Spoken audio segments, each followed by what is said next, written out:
오늘 하나님 말씀은 디모데후서 4장 6절로부터 8절에 있는 말씀을 제가 받들어 읽어드리겠습니다. 내가 이미 제물로 드려질 준비가 되어 있고 떠날 때가 이르렀도다. 내가 선한 싸움을 싸우고 달려갈 길을 마치고 믿음을 지켰으니 이후로는 나를 위하여 의의 면류관이 마련되어 있어 의로운 재판관이신 주께서 그 날에 그것을 내게 주실 것이며 또 나뿐만 아니라 그의 나타나심을 사모하는 모든 사람에게도 주실 것이라. 잠깐 말씀을 위해서 기도드리겠습니다.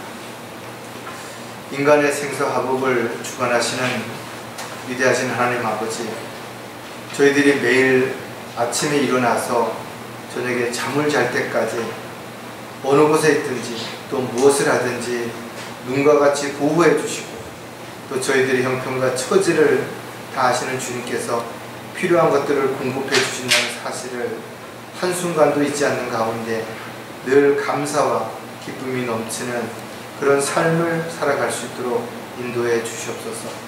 또한 이 마지막 때에 저희들을 부르신 그 분명한 목적을 잊지 않는 가운데 저희들이 복음을 전파하고 진리를 증거할 수 있도록 모든 환경과 여건들을 조성해 주시고 또 저희들에게 혼에 대한 연민을 가지고 열정을 가지고 다시 힘을 낼 수 있도록 주님 도와주시옵소서. 오늘도 말씀 위에 기름 부어 주셔서 사도 바울의 고백과 같이 저희들 또한 주님이 다시 오심을 간절히 사모하는 가운데 주님이 오셨을 때 부끄럽지 않은 그런 삶을 살아갈 수 있도록 매 순간 정신을 차리고 깨어있게 인도해 주시고 또 자신을 돌아보아 항상 부끄럽지 않은 그런 삶이 될 수 있도록 역사해 주시옵소서. 다시 오실 우리 주 예수 그리스도의 이름으로 기도드렸습니다. 세상에는 아직도 구원받지 못한 채 지옥을 향해 달려가는 사람들이 우리 주변에 참으로 많이 있습니다. 더 안타까운 것은 구원받은 이후에도 바른 진리를 알았고 또 다시 오실 주님이 이제 곧 오신다는 사실을 알면서도 육신의 욕심 때문에 세상으로 돌아간 믿음 생활을 지속하지 못하는 사람들이 참으로 많다는 것도 우리는 너무나 잘 알고 있습니다. 어떠한 이유로든 세상에는 실패한 사람들이 성공한 사람들보다 훨씬 많은 것이 분명할 것입니다. 또 구원받은 이후에도 잘 영적으로 성장해서 주님의 귀한 도구로 일꾼으로 쓰임받는 사람들보다는 또다시 세상으로 돌아가거나 육신적인 삶을 살거나 위선적인 그런 종교인으로 살아가는 사람들도 분명 얼마든지 있을 것입니다.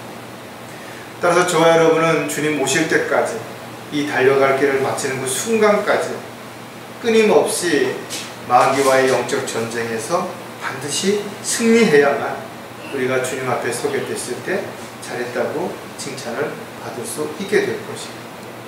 하나님의 은혜가 있는 곳, 또 하나님께서 우리에게 맡겨주신 그런 사역들을 이루고자 하는 곳에는 반드시 마귀의 공격과 방해가 있다는 사실을 우리는 너무나 잘 알고 있는 것입니다.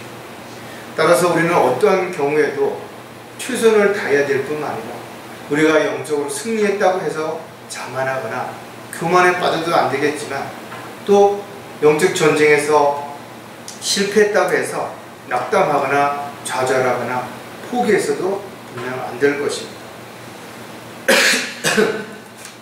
이스라엘 백성들이 철벽이었던 여리고 성을 함락한 이후에 아이성에서 실패했던 것처럼 오늘날도 많은 사람들이 영적 전쟁에서 승리함에 도취됐거나 또 자만감에 빠져 있다가 마귀에게 틈을 줌으로 인해서 실패하는 그런 일들이 너무나 많은 것입니다. 그래서 성경은 그리스도인들에게 자신이 서 있는 줄로 생각하면 넘어질까 조심하라고 권면하고 있는 것입니다. 우리가 승리할 수 있는 것은 우리가 잘나서 열정이 있어서 지식이 많아서 이루어지는 것이 아니라 우리와 함께 하시는 주님께서 지혜를 주시고 또 성령의 능력 가운데 또 주님의 인도하신 가운데 우리가 믿음으로 살아갈 때 승리할 수 있다는 사실을 반드시 기억한다면 우리는 매일매일 최선을 다하며 늘 먼저 무릎을 꿇고 주님 앞에 무엇을 해야 될지 어떻게 해야 될지를 간절히 구하는 가운데 순종하는 삶을 살아갈 때 승리할 수 있는 삶이 분명히 이루어질 것입니다. 오늘 설교 제목은 신앙생활을 지속할 수 없는 이유.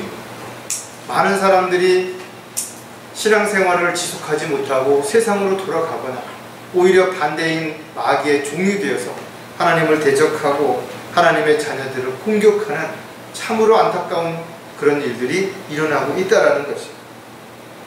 저와 여러분은 주 예수 그리스도를 믿음으로 인해서 영원한 생명인 영생을 선물로 받았고 혼이 영원히 지옥에서 고통받을 수밖에 없었음에도 불구하고 하나님의 은혜로 인해서 우리가 영원히 산 소망을 가지고 살아갈 수 있는 하나님의 자녀가 된 것입니다. 허물과 죄로 인해서 죽었던 우리의 영을 주님께서 살리시고 혼을 지옥에서 구원해 주신 것입니다. 그뿐만 아니라 우리의 몸을 주님의 피값으로 사셨다라고 분명 기록하고 있는 것입니다.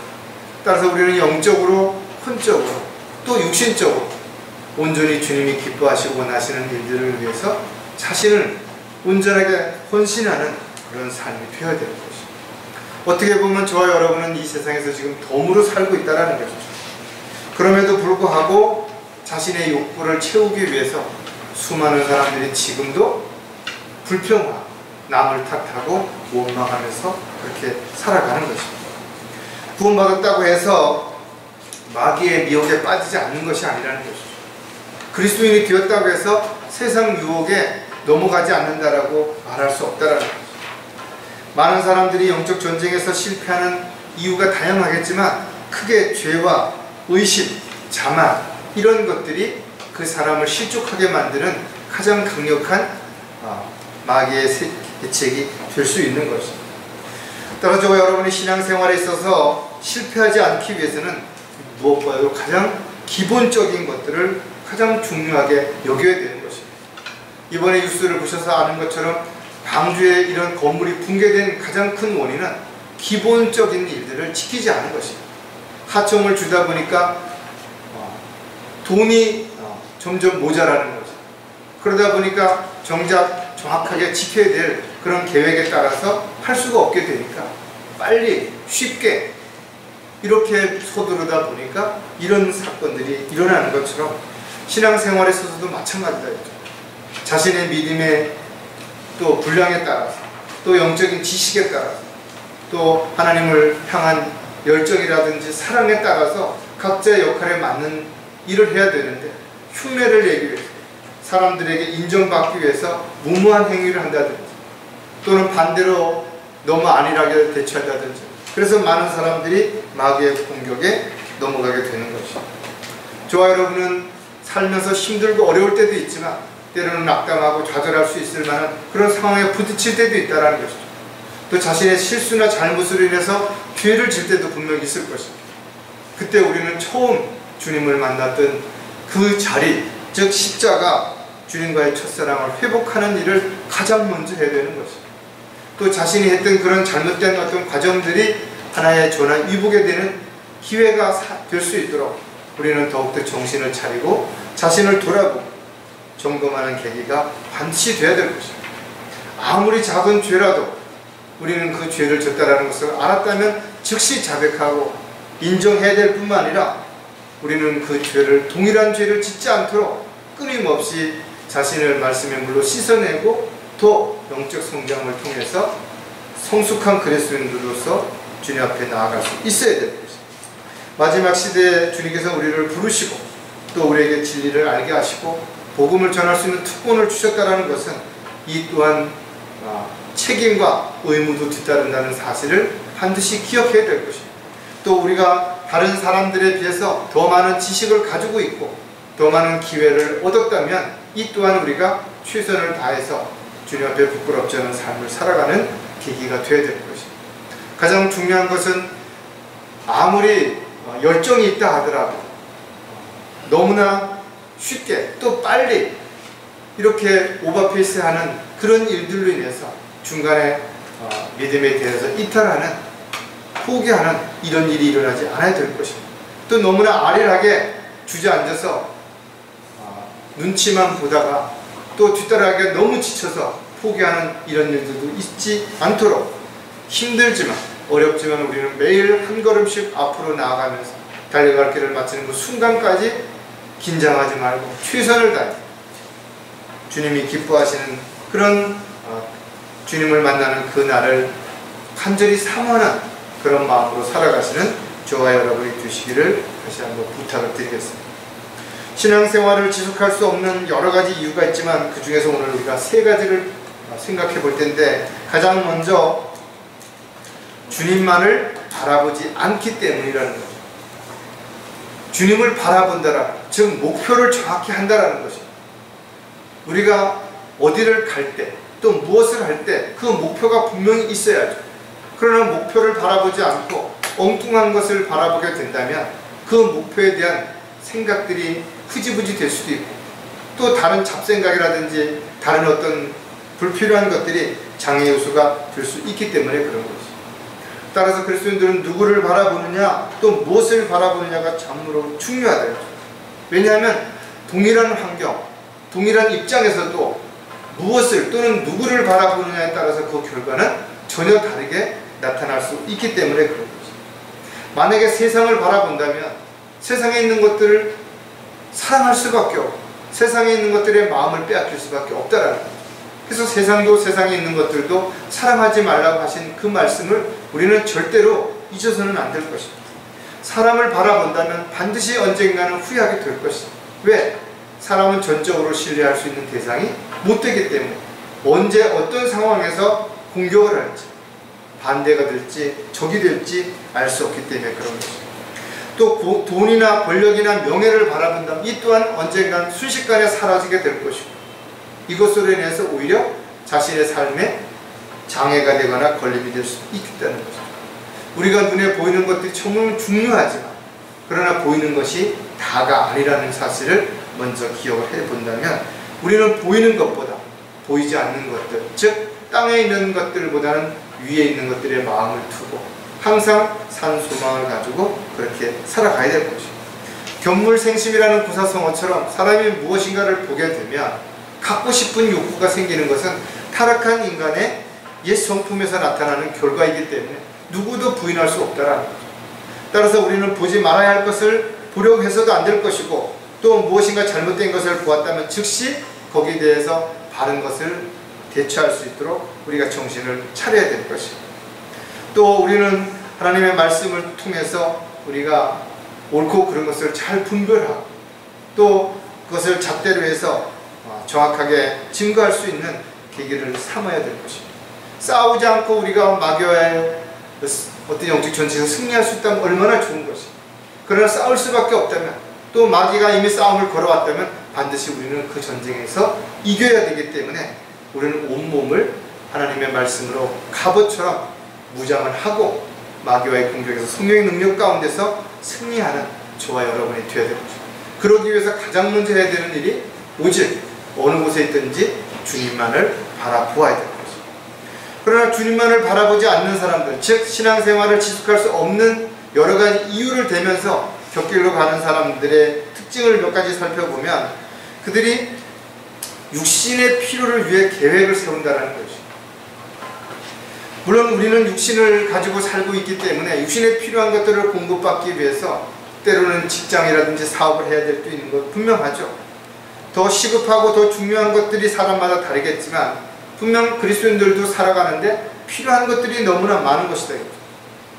때로는 이런 것들을 노력해서 얻을 수도 있죠. 열정을 가지고 얻을 수도 있어요.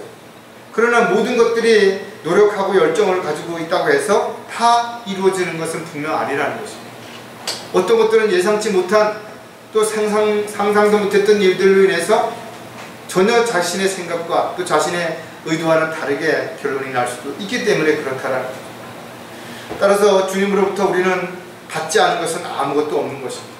모든 것을 주님으로부터 받았다면 당연히 그것을 사용함에 있어서도 주님이 원하시고 기뻐하시는 일에 올바르게 사용할 수 있어야 됩니다. 더 많은 고간을 지으려고 한다든지, 또 내일도 오늘과 같이 편안하고 좋은 일만 있을 거라고 착각하는 그런 삶이 돼서는 안 될 것입니다. 힘들면 힘든 대로, 어려우면 어려운 대로 우리는 그 모든 것들을 주님 앞에 투영하고 주님이 인도하신 가운데, 돌보신 가운데 올바른 삶을 살아갈 수 있도록 늘 주님 앞에 믿음으로 구하는 저와 여러분이 반드시 되어야 될 것입니다. 고린도전서 4장 7절에 보면 누가 너를 구별시켰느냐? 여러분 스스로가 구별된 게 아니라 하나님께서 우리를 세상으로부터, 죄인들로부터 우리를 구별시켰다라는 거죠. 근데 많은 사람들이 다시 그 무리로 돌아가려고 하기 때문에 신앙생활이 지속되기가 어려운 거죠. 내가 가지고 있는 것 중에 받지 않은 것이 무엇이냐? 이제 내가 받았다면 어찌하여 받지 않은 것처럼 자랑하느냐. 하나님께서 우리에게 모든 것을 주셨다라는 거예요. 내가 능력이 있든 열정이 있든 지식이 있든 경험이 있든 그 모든 것도 주님이 주신 것이라는 것을 반드시 기억해야 된다는 거예요. 따라서 물질은 물론 건강, 시간, 환경, 형편 모든 것을 주님께서 허락하지 않으신다면 우리가 살아갈 수가 없는 거죠. 한마디로 말해서 인간의 생사복을 주관하시는 분은 하나님이시기 때문에 아무리 우리가 노력해도 하나님께서 허락하지 아니하신다면 이 모든 것들은 결국은 헛수고에 불과하게 될 것입니다. 따라서 그리스도인들은 필요하다면 반드시 주님께 구해야 된다. 주님께서 모든 것을 주시겠다고 약속하셨기 때문에 그런 거죠. 또 우리는 어떤 상황에 부딪혔을 때 근심하고 걱정하고 염려하기 전에 주님께 먼저 맡기는 그런 저와 여러분이 반드시 되어야 될 것입니다. 따라서 지속적으로 신앙생활을 실패하지 않기 위해서는 우리는 모든 것을 주님으로부터 공급받는다는 사실을 언제 어느 곳에 있든지 절대로 잊지는 말아야 될 것입니다. 또 주님만을 바라보지 않는 자들은 어떤 특징을 가지고 있는가 하면 위에 있는 것들을 생각하지 않는다는 거죠. 다시 말해서 위에 있는 것이 아니라 눈앞에 있는 것, 눈에 보이는 것, 자신이 손으로 만지고 자신이 어떤 행동을 통해서 할 수 있는 것에 관심을 둔다는 거죠.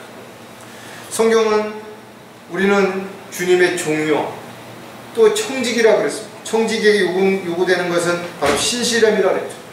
그래서 우리는 나그네의 순례자처럼 이 세상에서 오직 주님이 다시 오시는 그 소망을 가지고 그렇게 살아가야 될 것입니다. 그러기 위해서는 우리가 보이지 않는 것을 더 소중히 여겨야 할 때가 있죠. 또 육신적인 것보다는 영적인 것들, 또 현재 일보다는 다가올 일들에 대해서 더 기대할 수 있는 부분들이 반드시 필요하다. 따라서 저 여러분이 주님만을 바라본다면 당연히 우리는 위에 있는 것을 기대하고 바라볼 수밖에 없는 것입니다. 골로새서 3장 1, 2절에 보면 그러므로 너희가 그리스도와 함께 살아났으면 위에 있는 것들을 구하라. 거기에는 그리스도께서 하나님의 오른편에 앉아 계시느니라. 위에 있는 것들은 너희 마음을 두고 땅에 있는 것들에 마음을 두지 마라. 왜 주님께서는 이런 말씀들을 우리에게 권면하고 계시는 것인가요? 우리가 이 세상에 있는 것들, 땅에 있는 것들에 마음을 뺏기다가 주님 오셨을 때 빈손으로 주님 앞에 설 수 있기 때문에 그런 것입니다.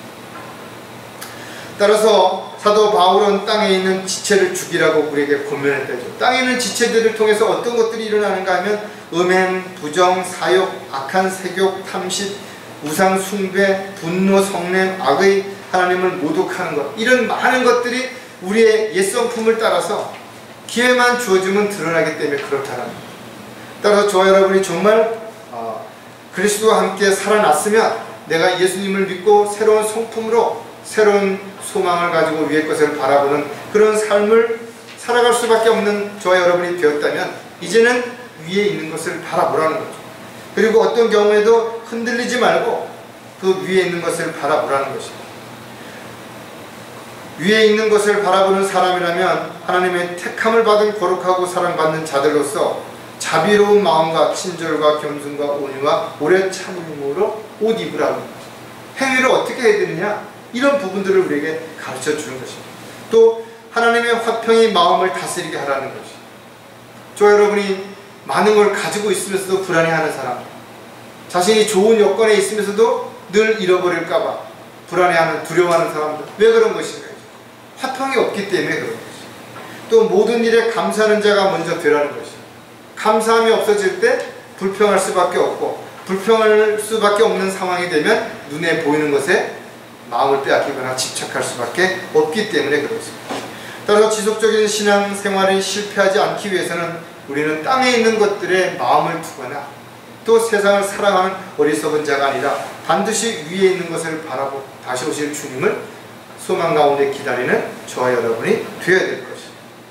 주님만을 바라보지 않는 자들의 또 다른 특징은 다시 오실 주님을 기다리지 않는다라는 것. 이 세상에서 더 잘 먹고 잘 살고 더 부귀와 영화를 누리고 자신이 하고 싶은 대로 하고 싶은 사람이 과연 주님이 오늘 오시기를 바라겠는 것인가요? 성령께서는 그리스도인들을 진리로 인도하실 뿐만 아니라 앞으로 일어날 일들을 분명히 가르쳐 주신다고 약속하셨다 했죠. 그래서 요한복음 16장에 보면 그리스도의 진리의 영이신 그분이 오시면 너희를 모든 진리로 인도하시리라. 왜 많은 사람들이 진리에서 벗어나는가? 성령의 인도함을 받지 못하기 때문에 그런 것입니다. 또 그분은 스스로를 말씀하지 아니하시면 무엇이나 들은 것들을 말씀하실 것이요, 오늘날 많은 사람들이 꿈을 꾸고 환상을 보면서 누가 나한테 어떻게 했다더라 이런 것들을 앞세우다 보니 성경과는 전혀 다른 그런 놀라운 일들이 그들에게서 참으로 많은 현혹시키는 또 유혹시키는 결과를 가져오는 그런 일들이 일어나고 있는 것입니다. 왜냐하면 주님께서는 곧 오신다고 약속하셨고 그 오실 때가 심히 가까이 왔다는 걸 저 여러분 너무나 잘 알고 계시다면 반드시 주님이 오시기를 기다려야죠. 반가운 손님이 온다면 손님 맞을 준비를 해야 되는 것이고, 또 손님이 올 때가 가까이 왔다면 마중을 나와서 손님이 오기를 기다리는 것은 너무나 당연한 것입니다. 베드로후서 1장 16절에 보면 우리가 우리 주 예수 그리스도의 능력과 오심을 너희에게 알게 한 것은 교묘하게 꾸며낸 이야기를 쫓은 것이 아니라 그의 위험의 목격자들이 있기 때문이라죠. 그냥 꾸며낸 이야기 아니라는 거죠. 마지막 때에 많은 사람들이 사람들의 귀를 즐겁게 해주려고 만들어내는 그런 얘기가 아니라 실질적으로 그런 사실들을 목격한 그런 하나님의 자녀들, 하나님의 제자들이 그렇게 기록한 것이라는 것을 우리는 반드시 기억해야 되고, 성경에 기록된 약속은 반드시 지켜질 것이라는 것을 우리가 확신한다면 조금도 의심하지 말고 주님 만날 준비를 반드시 해야 될 것입니다.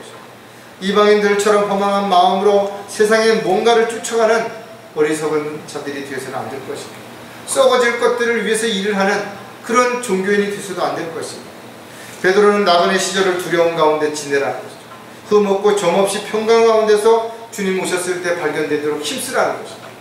그래서 우리는 매일 말씀의 물로 자신을 씻어야 되는 것이고, 부끄럽지 않은 모습으로 살아가도록 자신을 늘 반성하고 돌이켜보는 계기를 가져야 됩니다. 지속적으로 신앙생활에 실패하지 않으려면 우리는 반드시 부활의 산 소망을 가져야 될 뿐만 아니라 주님이 다시 오심을 간절하게 사모하면서 기다려야 됩니다. 그래야 사도 바울이 그랬던 것처럼 의의 면류관을 우리도 받을 수 있는 거죠.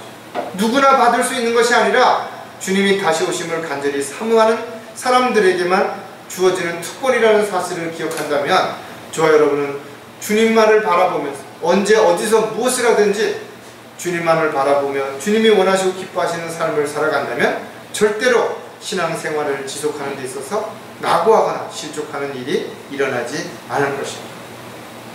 자, 신앙생활을 지속할 수 없는 또 다른 이유를 두 번째로 우리가 살펴볼 텐데, 두 번째, 올바르게 행하지 않기 때문이라는 거죠. 많은 사람들이 옳은 걸 알아요. 그러면서도 옳게 행하지 않는다는 것이죠. 왜? 옳게 행하기 위해서는 자신에게 많은 제약이 뒤따를 뿐만 아니라 때로는 손해를 보기도 하고 어려움을 감수해야 되기 때문에 그렇다라는 거죠.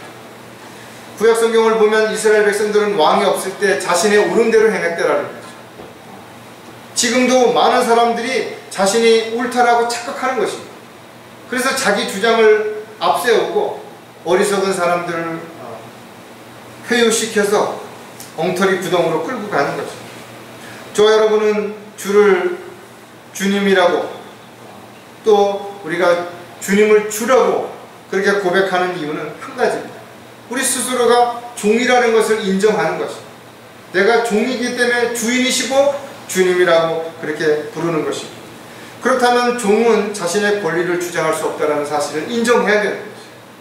자기가 하고 싶다고, 하기 싫다고 자기가 뭘 선택할 수 있는 게 아니라 주인이 시키는 일에 있어서 순종하는 것만이 종의 권리라는 것입니다. 따라서 저와 여러분은 언제 어디서든 주님이 요구하시면 반드시 즉시 순종하고 예라고 대답할 수 있어야 되고 행동으로 옮길 수 있는 그런 종으로서의 도구로서의 삶을 반드시 살아가야 될 것입니다. 하지만 많은 사람들이 입으로는 주님을 주라고 시인하면서도 때로는 자기가 주인 노릇하려고 아니 주인 행세를 하려고 하는 사람들이 얼마든지 있을 수 있다는 거죠. 따라서 저와 여러분은 주님이 아닌 다른 것들을 절대로 바라보아서는 안 된다 이거죠. 또 주님보다 사람들을 믿고 의지하고 따라서도 안 되는 것이죠. 또 주님 뜻과 계획에서 벗어나서 자신의 뜻과 계획을 실행하기 위해서 열정을 내는 어리석은 삶이 돼서도 안 되는 것입니다. 누구든지 영적 전쟁에서 실패하게 되면 세상으로 돌아갈 수 있다는 거죠. 마귀는 가만 놔두지 않죠. 한번 실패한 사람은 더 끈질기게 더 집요하게 공격을 하기 때문에 쉽게 일어날 수 없기 때문에 우리는 한 번쯤 영적 전쟁에 실패했다면 훨씬 더 많이 노력하고 훨씬 더 많이 조심하고 훨씬 더 많이 대비해야 다시 영적 전쟁에서 이길 수 있다는 사실을 우리는 절대로 잊어서는 안 될 것입니다. 따라서 자신이 열심히 무엇인가를 했다 하더라도 그것이 주님 보시기에 합당하지 않다면 반드시 그것은 즉시 멈춰야 되는 거죠. 결과가 어떠하든 간에 하나님께서 원하시고 기뻐하시는 일이 아니라면 그것은 오히려 주님 앞에 수치스럽고 부끄러운 일이 될 것입니다. 더 나아가서 주님 보시기에 가증스러운 그런 행동이 될 수 있기 때문에 그렇다는 겁니다. 따라서 저와 여러분은 누가 보든 안 보든 간에 어떤 행동을 할 때 지금 나는 주의 목전에 있다는 사실을 반드시 기억해야 될 것입니다. 주님께서 다 보고 계시는 것이, 다 알고 계시는 것이. 그렇다면 절대로 우리는 쓸데없는 일에 쓸데없는 짓을 하면서 시간을 허비하거나 아무도 모르겠지 않은 아니란 생각을 가지고 동일한 잘못을 저지르는 일은 분명히 없을 것입니다. 따라서 신앙생활에 실패하지 않기 위해서 우리는 자신이 하는 일이 정말 주님 보시기에 합당한 일인지 또 성경적으로 옳은 일인지를 반드시 살펴보고 거기에 합당한 그런 도구로 쓰임받는 저와 여러분이 되어야 될 것입니다. 하지만 올바르게 행하지 않는 사람들은 신앙생활을 지속할 수 없죠. 그러면서도 그들은 끊임없이 이런저런 이유와 핑계를 내세우게 되는데 그들의 특징을 또 몇 가지 생각해 보면 주님께 가까이 가려고 하지 않는 것입니다. 항상 멀찌감치 떨어져서 관망하는 자세 또는 뭔가 일이 있으면 잘 되겠지 안일하게 생각하는 그런 사람들이 너무나 많이 있다는 거죠. 저와 여러분이 이 세상을 살아가는데 많은 어려움이 있죠. 질병도 있고 또 어떤 고난도 있고 시련도 있고 사고도 있고 때로는 실패도 있죠. 늘 좋은 일만 있는 것도 아니고 늘 계획했던 일들이 다 이루어지는 것도 아니라는 거죠. 따라서 때로는 정말 낙담하고 실족하고 좌절할 수밖에 없는 그런 상황에 부딪혔을 때 하나님께서 정말 나와 함께 동행하시는가? 정말 나를 지켜보고 계시는가?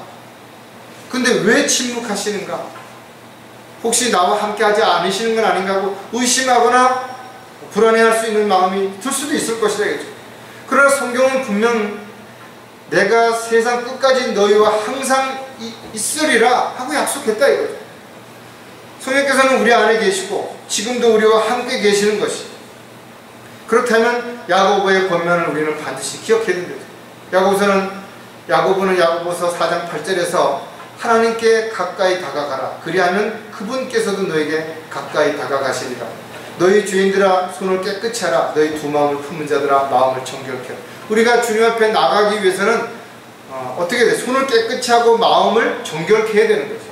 내 안에 어떤 죄가 있다든지 내 생각이나 내 뜻이 주님과 반대적이 있다면 주님께 가까이 나갈 수가 없죠. 당연히 피하게 되는 것이고 딴짓을 할 수밖에 없다는 거죠. 따라서 저와 여러분이 하나님의 귀중한 말씀을 듣고 읽고 묵상하고 또 기도하면서 주님께 가까이 다가간다면 주님께서는 늘 우리의 기도에 경청해 주실 뿐만 아니라 늘 우리의 모든 것들을 살피시고 바른 길로 인도해 주실 것이 분명하다. 주님께서는 약속하신 것을 이루실 것이라고 확신하였다라고 사도 바울의 고백처럼 주님의 약속은 절대로 변하지 않는 것입니다. 많은 정치인들이 그러는 것처럼 자신이 공약을 내놨다가도 분리하면 철회하거나 또는 바꾸는 그런 일들이 하나님께서는 일어나지 않는다는 거예요. 그렇다면 저와 여러분이 주 안에서 늘 모든 일들을 완벽하게 이루어갈 수 있는 유일한 방법이 무엇인가 하면 내게 능력 주시는 그리스도를 통하여 내가 주님이 기뻐하시는 일을 할 때 그것이 가능하다는 거예요. 즉 내 지식, 경험, 능력으로 뭔가를 하려고 하지 말고 주 예수 그리스도를 통해서, 즉 주님이 주시는 그 능력을 통해서 뭔가를 할 때 우리가 승리할 수 있다는 사실을 기억을 해야 된다는 거죠. 따라서 달려갈 길을 마칠 때까지 선한 싸움을 싸우고 믿음을 지키는 유일한 방법은 우리가 주님께 더 가까이 다가가서 주님의 인도하심과 돌보심 가운데 순종하며 살아가는 삶이 되어야 되는 것이죠. 올바르게 행하지 않는 자들의 또 다른 특징은 자기 역할을 위해 헌신하지 않는다라는 거죠. 즉 각자가 해야 할 일들이 있죠. 저와 여러분도 있어야 할 자리가 있고 해야 할 일이 있는 것처럼 모든 사람들은 있어야 할 자리가 있는 거예요. 감독을 해야 되고 공사를 어떻게 잘하는지 또 어떤 규칙에 따라 계획대로 하는지를 감리해야 되는 사람이 현장에 없기 때문에 이런 일들이 붕괴 사건이 일어나는 그 이유가 여기에 있다는 거죠. 안내하는 사람은 안내 역할을 해야 되는 것이고 또 그것을 감리하는 사람은 감리 역할을 해야 되는 것이고 계획하는 사람은 계획하는 대로 역할이 다 있다라는 거죠. 따라서 자기 역할에 충실하기 위해서는 먼저 하나님께서 나를 왜 부르셨는가? 지금 나에게 어떤 일을 맡기셨는가? 지금 내가 어떤 일을 할 수 있는가? 이런 것들을 세세하게 살펴보고 자신이 부족하다면 주님 앞에 지혜를 구해야 될 것이고 능력이 부족하다면 주님 앞에 힘을 달라고 반드시 구해야 될 것입니다. 저와 여러분은 하나님의 일꾼이며 또한 영적 전쟁의 그리스도의 군사로서 절대로 실패해서는 안 된다 이거죠. 왜? 우리가 실패하면 마귀는 우리를 통해서 하나님께 영광을 우리가 가리도록 그렇게 만들기 때문에 그렇다라는 거죠.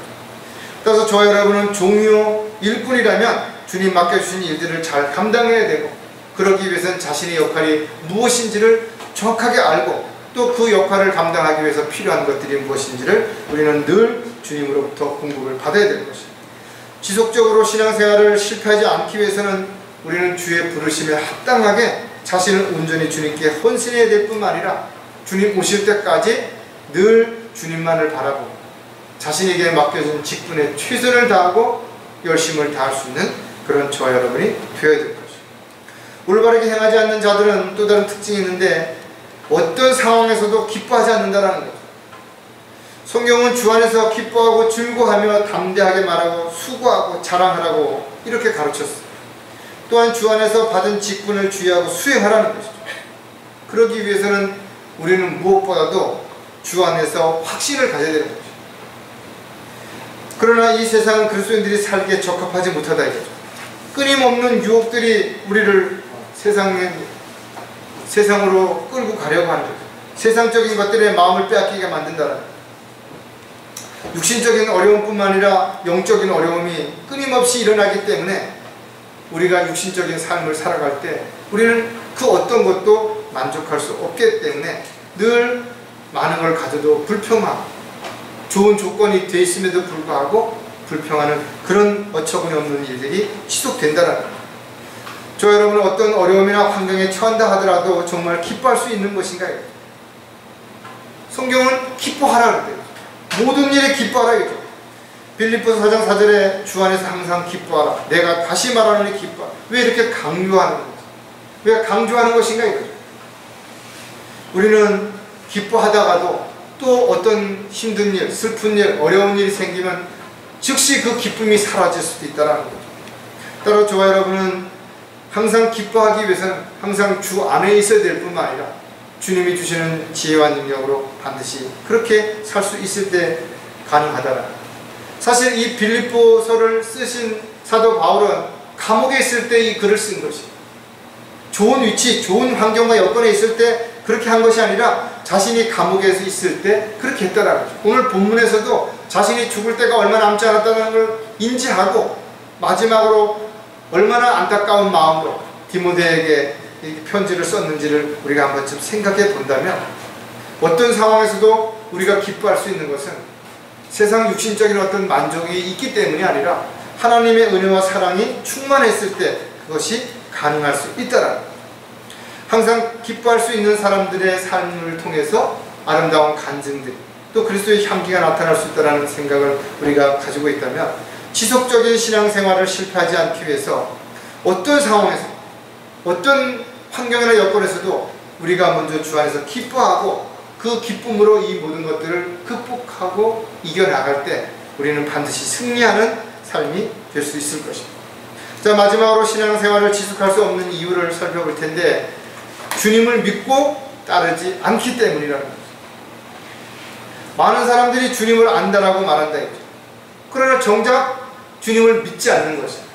또 주님을 믿는다고 말하지만 엉뚱한 곳에서 주님을 따르지 않고 살아가는 그리스도인들도 참으로 많다라는 거죠.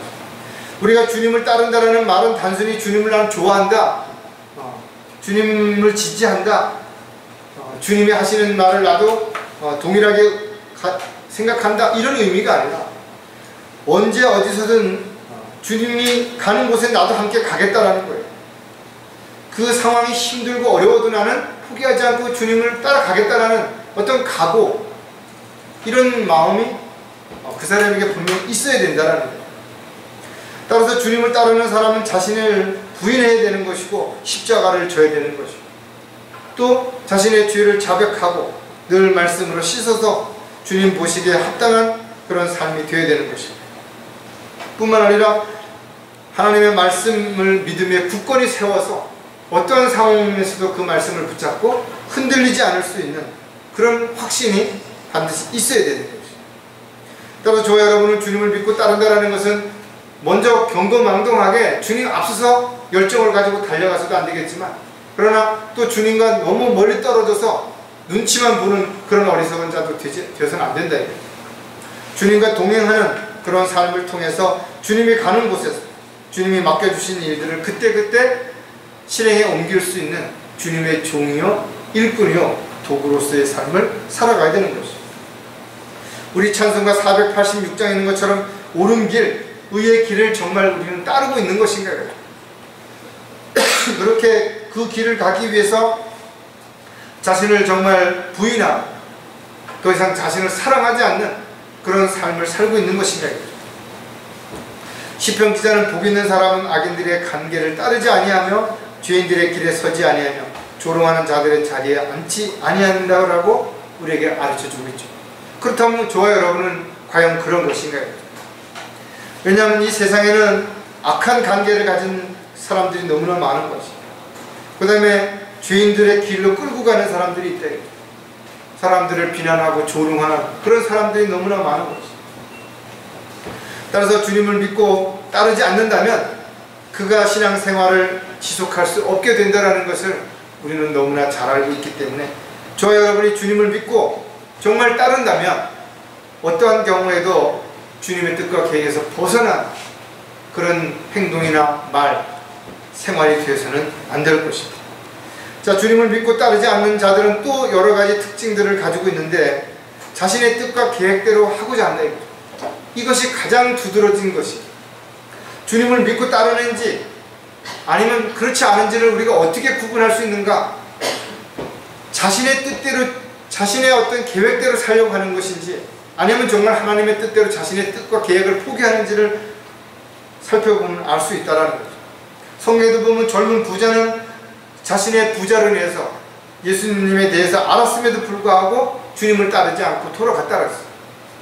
또 문둥병을 고친 10명도 그 중에 9명은 주님을 따르지 아니하고 그 기쁨만을 가지고 어디론가 가버렸다 이거죠. 한 명 사마리아 사람만이 돌아와서 예수님 앞에서 감사를 표했다는 거죠.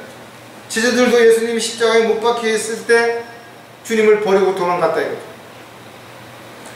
함께 동행하면서 기적과 이적을 보았고 모든 것들을 알았음에도 불구하고 자신의 눈앞에서 힘들고 어려운 상황에 부딪혔을 때, 핍박과 박해가 있을 때 많은 사람들이 주를 부인하고 주님을 떠났다는 사실, 오늘날도 같은 많은 사람들이 주님을 믿고 주님의 뜻대로 살겠다고 고백했던 사람들 중에, 간증했던 사람들 중에 세상으로 돌아간 사람들은 다 이런저런 이유와 핑계를 대고 있는데, 한마디로 자신이 원하는 것들을 얻지 못했기 때문이라는 거예요. 자신이 하고 싶은 대로 할 수 없었기 때문이라는 거죠. 로마서 13장 14절에 보면 오직 주 예수 그리스도를 옷 입고 정욕을 채우려고 육신을 위해 계획하지 말아요. 구원받은 그리스도인들은 어떠한 경우에도 주님을 믿고 따라야 되는 것입니다. 그러나 주님을 믿고 따르는데 가장 큰 문제가 되는 것들이 바로 육신적인 세상적인 것들이라는 것입니다. 따라서 바른 진리를 알았고 또 바른 믿음 안에 있다면 어떤 이유든 세상으로 돌아갔다면 참으로 그것은 부끄러운 일이고 그것은 하나님의 뜻과 계획에서 벗어난 것이기 때문에 절대로 그런 사람들은 신앙생활을 지속할 수 없게 되는 거죠. 10년, 20년 그것이 중요하지 않다 이거죠. 달려갈 길을 마치는 그 순간까지라는 거죠. 어떤 사람들은 결승전을 바라보는 마지막 시점에서도 넘어지고 실족하고 그런 사람들이 있다는 거죠. 주님을 위해서가 아니라 자신의 정욕을 채우기 위해서 자신의 뜻과 계획을 포기하지 못하는 사람들은 절대로 신앙생활을 지속할 수 없다는 거죠. 마지막 때에는 더욱 많은 사람들이 진리를 버리고 마귀들의 교리를 따를 것이라고 성경은 경고하고 있다. 저와 여러분뿐만 아니라 어떤 사람도 하나님의 뜻과 계획에서 벗어나면 자신의 뜻과 자신의 계획을 주장할 수밖에 없는 거죠. 그렇게 된다면 신앙생활이 지속될 수 없게 되는 건 너무나 불을 보듯이 뻔한 것입니다. 지금까지 어떻게 살아왔든 그것은 중요하지 않다 이거죠. 지금서부터 주님 오시는 그날까지 우리가 믿음을 지키고 살아가는데 초점을 맞추고 더욱더 열심을 내는 저와 여러분이 되어야 될 것입니다. 주님을 믿고 따르지 않는 자들의 또 다른 특징은 자기 십자가를 벗어 던지려고 한다. 힘들죠. 무겁죠. 어렵다는 것은 누구나 잘하는 거죠. 여러분들 돌아보십시오. 지금까지 여러분들이 믿음 생활을 하는 가운데 얼마나 많은 어려운 상황들이 있었는지, 얼마나 많은 방해가 있었는지, 얼마나 많은 걸림돌이 있었는지, 그 모든 것들을 그때는 다 벗어 던지고 싶은 마음이 순간 들었을 것이다. 그럼에도 불구하고 여러분들이 끝까지 그것을 지고 여기까지 오신 것이. 그래서 그만큼 힘도 세워지고 그만큼 고난과 역경을 이겨낼 수 있는 여러 가지 노하우도 생긴 것입니다. 구원받지 않은 사람들은 아무리 교회 열심히 다닌다 하더라도 그들의 종교 생활에는 절대로 구원받을 수 없다는 사실을 성경은 너무나 정확하게 가르쳐주는 것입니다. 십자가 없이는 불가능하다 이거. 나의 죄를 대신해서 십자가의 피를 주셨다가 부활하신 주 예수 그리스도를 마음에 믿고 입으로 시인하지 않고서는 누구도 불가능하다. 아무리 하는 일들이 비슷하고 또 사람들 앞에서는 종교적인 열성을 가지고 헌신된 삶을 살아간다 하더라도 교회를 짓고 어려운 사람들을 도와주고 교회에 있는 많은 물건들을 봉사했다 하더라도 마찬가지로 오직 마음에 믿고 입으로 시인한 복음을 통해서만 구원을 받을 수 있는 것이 분명하기 때문에 우리가 주님을 믿고 따르기 위해서는 반드시 자신의 십자가를 지고 그 주님을 따라야 되는 것이죠. 누가복음 9장 23절에 보면 그들 모두에게 말씀하시기를 누구라도 나를 따라오려거든 자기를 부인하고 날마다 자기 십자가를 치고 나를 따르는 것이죠. 그러나 안타깝게도 많은 사람들이 교회 가는 게 너무 힘들다 이거예요. 교회 다니는 사람들을 만나서 이야기하는데 누구는 마음에 안 들고 누구는 뭐가 못마땅하고 힘들다라는 거죠. 자기 십자가를 지고 싶지 않은 것이에요. 가족들 중에 방해하는 사람이 있고 가족들 중에 말 안 듣는 사람이 있고 어쩌고 저쩌고 끊임없이 이유와 핑계를 대면서 자신을 합리화시키려고 하는 사람. 어떤 사람도 마찬가지다 이거죠. 핑계와 이유와 변명을 앞세워서 자신을 합리화시키려고 하는 사람들은 모두 십자가를 벗어 던지려고 하는 사람들이 분명한 것입니다. 십자가를 진다는 것은 자신을 십자가에서 죽은 것으로 여기는 것입니다. 사도 바울은 매일 죽느라고 고백했고 육신의 정욕과 함께 십자가에 자신을 못 박았다라고 고백하는 것입니다. 자신을 인정하는 것 쉽지 않죠. 자신을 또 부인하는 것 쉽지 않습니다. 그래서 자신을 죽은 것으로 여기지 않으면 이 일들을 이룰 수가 없기 때문에 주님을 따르는 길은 고난의 길이요 또 어려움, 고통, 아픔 이런 것들이 있기 때문에 많은 사람들이 처음에는 의욕을 가지고 따르지만 몇 걸음 가지 않아서 얼마 못 가서는 그 길에서 이탈하거나 돌이키거나 세상으로 돌아가는 그런 일들을 우리는 수도 없이 봤다라는 거죠.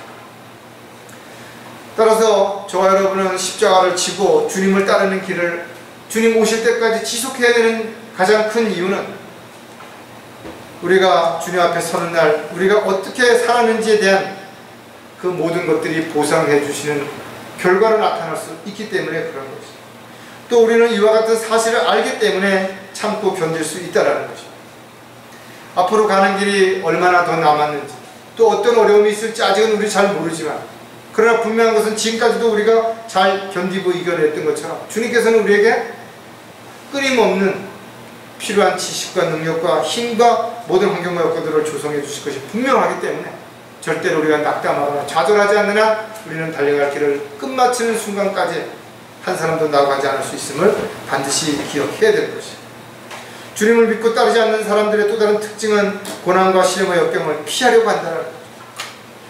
소나기는 잠시 피하는 게 상책이다라는 말이 있어요. 그래서 많은 사람들이 일단 피하고 보자.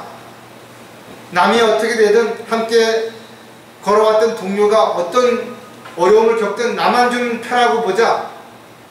이런 사람들이 있죠. 주님을 따르는 길은 끊임없이 시련과 역경 또 고난이 닥칠 수밖에 없습니다.